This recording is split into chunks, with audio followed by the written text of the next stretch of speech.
une chanson sociale qui touche les gens.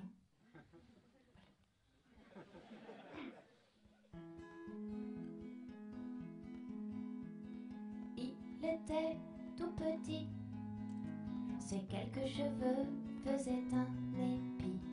Il n'avait que 3 dents, c'est normal à 82 ans. Il se sentait bien seul sur terre depuis que sa femme dormait au cimetière. Maintenant qu'il était veuf, il n'avait qu'à aller se faire cuire un petit œuf.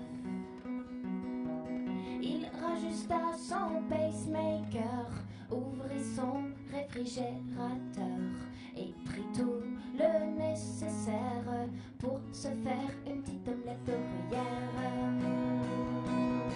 Il ne faut pas perdre son temps, non, non, quand il nous est compté, ouais, ouais. Quand on sait que la mort nous attend, il ne faut pas traîner. Il se sentait déjà un peu naze en allumant le gaz, en versant de l'huile dans la poêle. Il était au plus mal. Mais c'est en cassant la première coquille qu'il partit complètement en vrille. Et avant même d'avoir pu grapper le gruyère, il tomba à la renverse, fracassant le crâne par terre.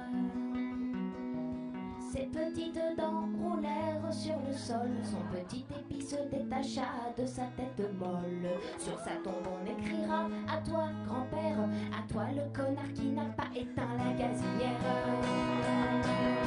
Il ne faut pas prendre son temps, non, non, quand il nous est compté, yeah, yeah.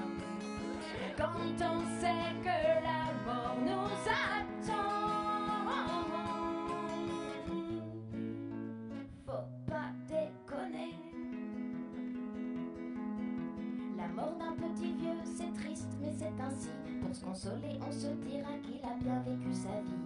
Mais que se dira-t-on pour se consoler de la mort de sa voisine et de son petit bébé, et de celle de cette famille de sans-papiers qui n'était pas mort en traversant l'Atlantique à pied, qui avait survécu au repas dégueu de Sangatte pour finir mort comme des cons à cause d'un vieux cul-de-jatte. C'est pas parce qu'il est mort ni parce qu'il était vieux qu'on l'excusera d'avoir mis de l'huile sur le feu. Faut vraiment être égoïste quel que soit son âge pour crever en faisant sauter tout son étage.